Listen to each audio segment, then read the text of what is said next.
Estamos recebendo nos estúdios da Vale TV o secretário municipal de saúde aqui de Novo Hamburgo, Nasson Luciano, que veio conversar um pouquinho com a gente sobre a saúde do nosso município e também sobre vacinação, sobre os drive-thrus que estão acontecendo aqui na nossa cidade. Muito boa noite, Nasson. Muito obrigada pela tua presença. Eu sei que a tua agenda é bastante disputada, mas obrigada por tirar um tempinho vir aqui conversar comigo e esclarecer também as dúvidas do pessoal.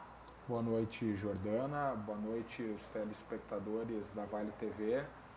Fico à disposição para prestar os devidos esclarecimentos. Então vamos começar falando um pouquinho de saúde, da saúde da nossa cidade. Eu quero saber, um ano pós início da pandemia, como está o nosso hospital, o hospital municipal, como estão as outras instituições de saúde públicas aqui do nosso município e também o centro de triagem Covid-19 aqui da nossa cidade. Nós estamos vivendo o momento mais crítico da pandemia desde o seu início, né? As nossas estruturas de saúde, tanto públicas quanto privadas, estão no seu momento de maior lotação, né? Em que pese, na última semana, nós tenhamos tido uma queda no atendimento na porta, que a gente chama, que é a triagem mesmo dos pacientes, a taxa de ocupação das internações continua bastante alta, né? O que nos evidencia a gravidade com que esses pacientes têm chegado já nos atendimentos de saúde, né? Nós temos notícia também da rede privada, tanto o Hospital Regina quanto o Hospital Unimed, que também sentiram alguma diminuição, né, nas suas portas de entrada, que há uma estabilidade da internação de pacientes, mas que ainda o número é bastante elevado. Estamos também pela 5ª semana consecutiva em bandeira preta e como se fala que estamos na segunda onda, principalmente no estado inteiro. É uma das piores fases da pandemia no nosso estado. A saúde no estado, de uma forma inteira, está muito afetada, muito prejudicada. E muitas cidades aqui da nossa região estão reclamando de falta de insumos, de medicamentos, de intubação, respiradores. Quero saber como está Novo Hamburgo quanto a isso. Se há medicamentos sobrando, respiradores, como está essa questão? De fato, Novo Hamburgo não é uma ilha, né? Lógico que o planejamento das nossas equipes e a possibilidade de antecipar cenários nos deram alguma vantagem nesse processo, né? No entanto, nós dependemos exclusivamente dos nossos fornecedores que cumpram, né, com a regularidade nas entregas, para que nós possamos manter, né, o estoque de medicamentos e insumos num nível considerável para garantir o atendimento desses pacientes, né? Até o presente momento nós não tivemos falta de nenhum medicamento, né? Mas trabalhamos ali no estado de alerta, porque realmente o estoque ele é, em alguns casos, para 4 dias, em outros casos para 5 dias, e é por isso que é necessário haver essa regularidade na entrega dos fornecedores para que nós possamos, né, garantir 100% desse atendimento. Eu também sou vice-presidente do COSEMES, que é o Conselho dos Secretários Municipais de Saúde do Rio Grande do Sul, e nós, nessa semana, tivemos uma CIB extraordinária que fez uma pactuação, né, da distribuição dos medicamentos do kit intubação, né? Nós recebemos, por parte do Ministério da Saúde, um quantitativo de medicamentos sedativos e bloqueadores neuromusculares que são utilizados nesses pacientes internados na terapia intensiva, e estamos fazendo essa distribuição. Lógico que nós estamos vivendo a escolha de Sofia, né? Nós temos um quantitativo baixíssimo, né? Em alguns casos 6 vezes, em alguns casos 10 vezes menor do que necessitaríamos para atender a todos os hospitais do estado, mas há uma convergência, né, de trabalhos para que nós possamos ajudar a minimizar os efeitos dessas faltas de medicações.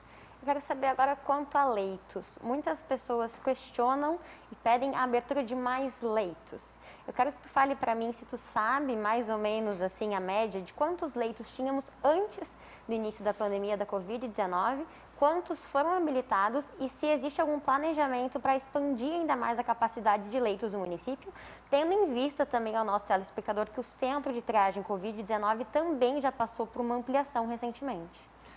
Só é importante, Jordana, explicar para os telespectadores a diferença de abertura de leitos e de habilitação de leitos.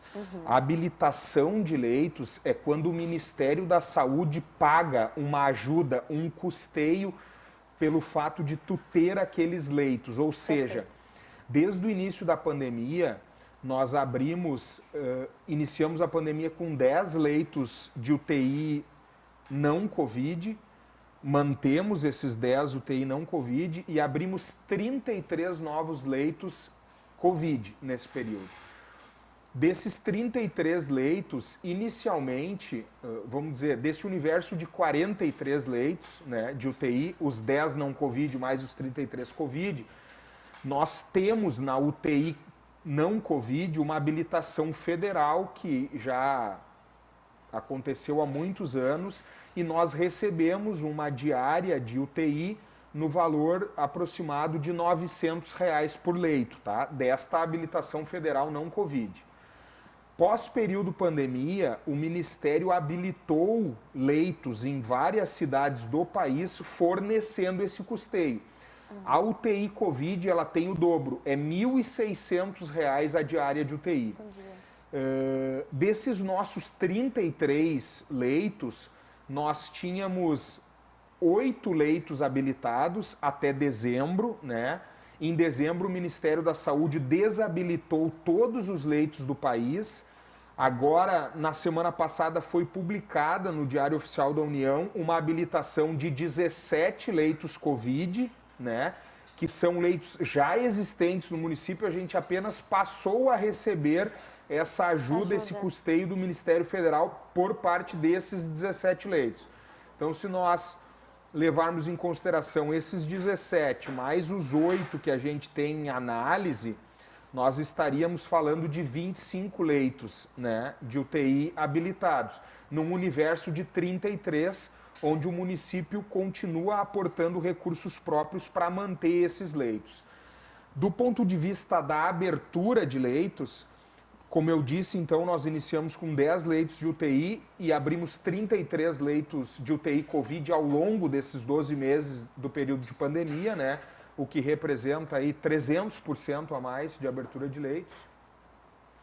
Através disso, nós também abrimos leitos de suporte ventilatório, que são leitos bem equipados, mas não são UTIs, mas tem uma aparelhagem muito semelhante, né? Que dão conta, então, de auxiliar em muito esses pacientes que precisam da ventilação mecânica.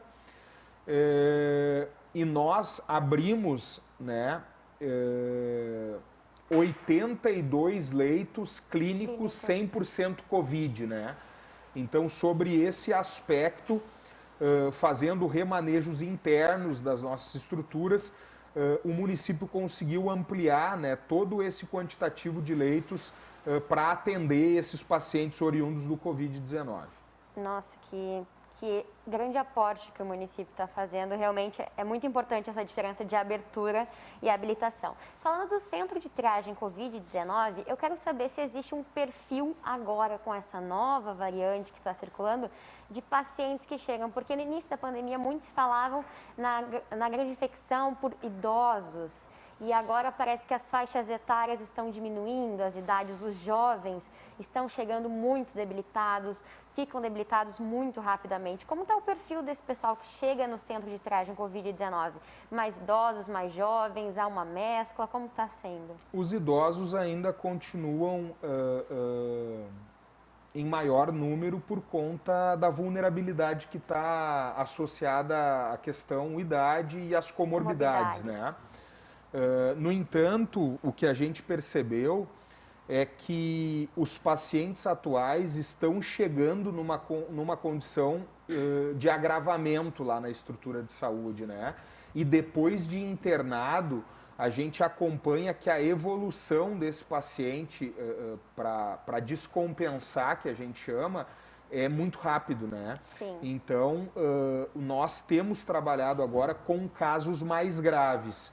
e diferente do início da pandemia, que a imensa maioria era de idosos e pessoas com doenças crônicas, né, e diversas comorbidades, hoje nós já temos, né, pacientes de meia idade, que a gente chama ali, né, entre 40 e 50 anos, e alguns poucos casos ainda, mas alguns casos de pessoas bem mais jovens, né, já abaixo dos 30 anos. Isso somente comprova, né, a agressividade dessa nova variante do vírus e também nos traz uma responsabilidade, né, de continuar seguindo os protocolos e recomendações de saúde quanto à higiene e também o distanciamento controlado, né? É fundamental a participação de todos para que nós possamos minimizar os efeitos, diminuir a circulação do vírus e, em consequência disso, deixar a estrutura de saúde que está disponível para aqueles pacientes mais graves que realmente necessitam de um atendimento mais especializado. Perfeito. Agora a gente fala de doses de esperança. Quero conversar um pouquinho sobre a vacinação. Quero que tu comece explicando para o pessoal como é o processo de distribuição do Ministério da Saúde até essas doses chegarem aqui na cidade, de fato.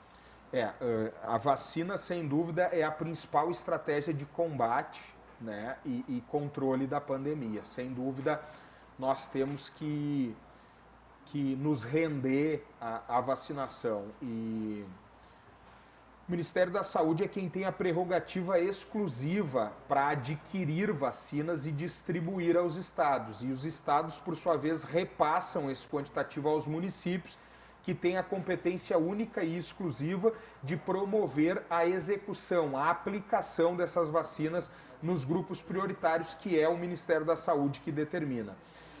Inicialmente, o calendário do Ministério previa, ele continua prevendo, né, um quantitativo para a entrega de vacinas. Acontece que no mês de janeiro e no mês de fevereiro, essa expectativa foi frustrada. Esperava-se um quantitativo maior e nós recebemos um quantitativo em torno de 30%. Só para ilustrar com fevereiro, a programação do Ministério era uma expectativa de 11 milhões e 500 mil doses. De fato, chegaram, né, aos estados e municípios 3 milhões e 800 mil doses, né? Agora, para março, o Ministério tinha uma expectativa de 44 milhões de doses inicialmente, depois ele divulgou um recálculo para 38 milhões e agora, no fechamento do mês, nós vamos ter, então, de fato, o valor exato dessa distribuição de doses. Em contrapartida, algo bastante importante de nós comentarmos aqui com os telespectadores é a regularidade na entrega. Esse é um motivo de comemoração, né? Os fornecedores, tanto o Butantan quanto a Fiocruz, estão conseguindo agora manter uma regularidade nas suas produções e, por consequência, na entrega das doses, né? Se nós fizermos um comparativo das últimas semanas, o município sempre recebeu semanalmente um quantitativo expressivo de doses, o que permite que nós avancemos, né, no nosso plano municipal de imunização, que é baseado no plano nacional, e também, com isso, né, disponibilizando para a população das diversas maneiras como temos feito, para que a população acesse esse insumo imprescindível nesse momento. O Ministério da Saúde ele fornece, então, gratuitamente as doses a estados e municípios. Mas muito se falou em consórcio de vacinas, em termos de intenção de compras de aquisição diretas da vacina contra a Covid-19 por parte de estados e municípios. Novo Hamburgo tem essa intenção? A prefeita Fátima, junto com a Associação dos Municípios da Grande Porto Alegre, a qual ela foi eleita vice-presidente à Agrampal, e movimentos ligados à FAMURS também, que é a Federação dos Prefeitos, né, tem trabalhado, né, com outros municípios nessa oportunidade do consórcio, né. Essa é uma possibilidade, inclusive já tramitou e aprovou na Câmara de Vereadores um projeto padrão, né, para a possibilidade de aquisição dessas vacinas. é só importante a gente esclarecer para as pessoas que o Ministério da Saúde é quem tem a prerrogativa exclusiva de adquirir vacinas, né? E isso, por um lado, é muito bom, porque o Ministério compra milhões e milhões de vacinas. Então, o poder de barganha que o Ministério tem para baixar o custo, e baixar o custo significa comprar com o mesmo quantitativo de dinheiro mais doses de vacina, sim, é essencial. Toda vez que tu fatiar o número de doses, né, através de consórcio, outras coisas, as empresas que comercializam essas doses, elas vão ter em si, né, o poder de negociar o preço. Então, a tendência é que essas negociações isoladas sejam mais caras, né? Lógico que se o Ministério da Saúde não der conta de cumprir com o calendário e também com a programação que a gente está esperando, o município, através desse consórcio, vai fazer a sua parte, o seu esforço, né? Só quero deixar muito claro isso, porque essa é uma prerrogativa do Ministério da Saúde, né? E ele deve, dentro do seu planejamento, o Ministério tem 20 bilhões reservado para compra de vacinas, né? Então, o governo federal tem que fazer a sua parte, né? E o Ministério da Saúde tem que alcançar os municípios o insumo, porque as pessoas necessitam e os municípios também já estão numa situação muito crítica do ponto de vista econômico, né? Visto o aumento das despesas, o investimento significativo na própria estrutura de saúde para manter esses atendimentos e convivendo com a baixa na arrecadação, visto todos os prejuízos que as empresas e os comércios tiveram ao longo desses 12 meses. Perfeito, mas torcemos aqui pelo Ministério da Saúde, que está cumprindo até agora, então, o combinado até final do mês, e para mês que vem esperamos aí um número de doses mais expressivo aqui no nosso país. Nasson, drive-thru, uma palavra bastante nova para algumas pessoas aqui da cidade. O que é, onde vive, do que se alimenta, porque muitas pessoas tinham como apenas ir no fast food e buscar um alimento. Agora a gente está fazendo drive-thru de vacinação. Para quem não conhece, como é a logística do drive-thru de vacinação aqui da nossa cidade? Essa é uma novidade que deu muito certo, né? E eu explico as razões. Se nós liberarmos um quantitativo alto de vacinas na casa de vacinas ou numa unidade de saúde, não tem como evitar a aglomeração, né? O acúmulo de pessoas. E o drive, ele traz essa proteção para o paciente, né? Porque, em que pese, nos momentos de maior movimento que a gente teve lá nos drives, né? Principalmente no início, quando o pessoal ainda não estava muito habituado com essa prática, às vezes 1 hora e meia de fila, a pessoa está dentro do seu carro, né? Com o seu familiar, então está protegida ali dentro do seu veículo sem contatos externos, né? No momento de receber a dose da vacina, ou mesmo o nosso funcionário que faz a conferência e o cadastramento das informações da documentação no sistema do Ministério da Saúde, está investido de toda uma paramentação específica, né? Para evitar qualquer tipo de contaminação, tanto dele para com o paciente, como do paciente para ele, né? E nós vacinamos no drive de maior movimento 1.580 pessoas, né? No último sábado agora, os idosos de 70 anos que nós vacinamos ali, vacinamos 1.350 pessoas, né? Então, de fato, há uma agilidade, uma celeridade nessa aplicação de doses, o que propicia ao município, né, avançar na aplicação e também dá às pessoas, né, um ambiente mais sadio, né, para que ela possa buscar ali o seu imunizante. Propriamente falando do drive, né, como é que funciona? A FENAC, que é o nosso centro de eventos, né, tem um amplo estacionamento com a entrada pelas Nações Unidas. Então, os carros adentram ali o estacionamento da FENAC. Nós organizamos por filas, né, por ordem de chegada.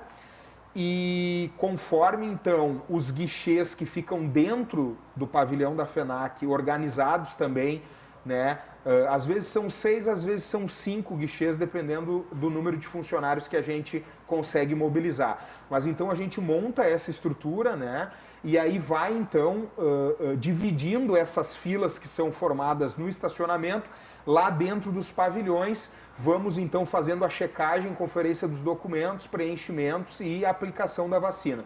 Então a pessoa entra num portão e sai no outro, né, sem se encontrarem, de uma forma que é um drive-thru, como de um fast food, como tu comentou, né? Faz o pedido de um lado, pega o pedido do outro, paga do outro e vai embora, né? Então, dentro dessa sistemática, fica um ambiente mais protegido, né? Uma possibilidade de aglomeração de muitos carros, né? Dentro de um ambiente controlado. E, sem dúvida nenhuma, o sucesso tem sido sobremaneira, né? Porque nós estamos chegando na casa das 28 mil doses aplicadas aqui entre primeiras e segunda doses, né? Veja que estamos nos aproximando aí de 30 mil doses, né? Que vai ser uma marca muito importante, visto que Novo Hamburgo tem liderado esse processo, né, de imunização aqui na nossa região e também no estado. E quem perdeu a sua vacinação já está acontecendo o agendamento das doses da primeira aplicação do imunizante. Como podem ser feitos esses agendamentos? Nós temos hoje, atualmente, nós vamos ampliar essa estrutura, tá? Com o acréscimo de novas doses, a tendência é ampliar as estruturas para agendamento. Atualmente, nós temos, então, a Casa de Vacinas na Frederico Link, a Unidade Básica de Saúde do bairro Santo Afonso, do bairro Primavera e do bairro Canudos. E também a Estratégia de Saúde da Família da Lomba Grande. Esses 5 locais recebem agendamentos. Eles podem ser feitos pelo telefone ou podem ser feitos de forma presencial, indo na unidade, né? E aí peço a compreensão, o pessoal tem reclamado, mas nós temos recebido milhares de ligações, então, por uma lógica, às vezes a linha fica congestionada. Algumas pessoas, né, têm feito esses apontamentos, mas isso se dá pelo congestionamento das linhas mesmo, em função do número elevado de ligações. Lembrando que a unidade de saúde continua funcionando, continua atendendo outras atividades e também recebe, né, ligações em função dessas outras atividades. Então, basicamente, essa é a maneira. E legal o pessoal prestar atenção nos drives também, porque o drive de sábado, por exemplo, não era exclusivo para idosos de 70, era para idosos a partir de 70. Então, se porventura uma outra faixa etária contemplada anteriormente, a pessoa lá com 80 anos não conseguiu, poderia ir no sábado, né, e promover a sua vacinação. A gente tem feito, né, às vezes exclusivo pelo alto número, né, de idosos naquela faixa, e às vezes então com uma flexibilidade para poder também prestigiar essas pessoas que eventualmente não puderam comparecer nos eventos anteriores. Perfeito. Na última semana, uma semana praticamente de drives, até o último sábado, e essa semana também tem drive de vacinação. Fala para mim não, para o pessoal, porque eu já sei, mas o pessoal ainda tem dúvidas. Os documentos necessários para levar para o momento da vacinação e também quais acontecem esta semana e se já tem previsão para a próxima semana. Bom, os documentos, documento de identificação com foto, né? Comprovante de endereço no seu nome ou uma declaração do proprietário que tem lá a conta de água ou luz no seu nome, com registro em cartório, né? E o cartão do SUS registrado em Novo Hamburgo. Isso é muito importante. Até se a pessoa tem o cartão do SUS registrado em Novo Hamburgo, a gente dispensa a apresentação do comprovante de endereço, porque daí está lá no Cadastro Nacional do SUS, né, aquela confirmação. Nós, então, estaremos atendendo essa semana idosos de 69 anos na terça-feira, idosos de 68 anos na quarta-feira e idosos de 67 anos na quinta-feira. Sexta-feira, então, será feriado nacional, Sexta-feira Santa.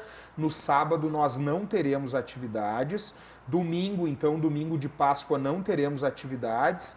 E pelo fato de nós não fazermos no sábado, então, eu quero aqui já de antemão divulgar que na segunda-feira, que é dia 5 de abril, o aniversário da nossa cidade, nós vamos presentear a cidade, então, com um grande drive-thru ali nos pavilhões da FENAC, para idosos de 66 e 65 anos.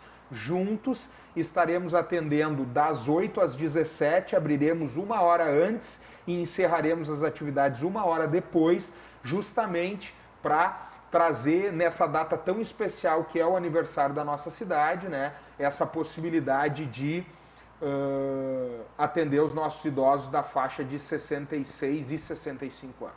Que notícia maravilhosa, eu estou toda arrepiada. Que presente não só para Novo Hamburgo, mas para a nossa população. Nasson, muito obrigada pelo teu tempo, por estar esclarecendo aqui as minhas dúvidas, as dúvidas do pessoal. Fique à vontade para voltar aí quantas vezes for preciso. Parabéns pelo trabalho de vocês, pelos profissionais de saúde maravilhosos que temos aqui na nossa cidade. Muito obrigada de coração e vamos se vacinar, minha gente. Eu que agradeço, Jordana, pela oportunidade, pelo convite, né? É sempre bom a gente poder também se colocar à disposição das pessoas, prestar contas, afinal de contas, nós que ocupamos espaços públicos temos esta obrigação, né, de nos expormos e também prestar os devidos esclarecimentos para a população. Quero ainda, antes de encerrar, aproveitar esse momento para fazer um apelo que as pessoas continuem observando rigorosamente, né, os protocolos e também as recomendações de saúde, né, evitando a circulação desnecessária, lavando muito bem as mãos, utilizando a máscara 100% do tempo, né, e principalmente que as pessoas tenham empatia nesse momento, né? Nós estamos com os nossos funcionários sobrecarregados, né, cansados, muitos adoecidos por conta do trabalho extenuante ao longo desses 12 meses, então que nós possamos nesse momento também, né, transmitir o amor ao próximo, não só aos profissionais, mas a todos. Eu vejo tanta fake news, eu vejo tanto ódio sendo disseminado, incitações desnecessárias. Esse não é um momento para conflitos e para brigas, esse é um momento de união, um momento de amor, porque somente a união de todos, né, e o comprometimento de todos serão suficientes para nós eliminarmos o quanto antes essa praga que já levou tantas pessoas queridas e para que nós possamos ter a expectativa de dias melhores. Muito obrigado. Mais uma vez pela oportunidade, fico à disposição. Nós também.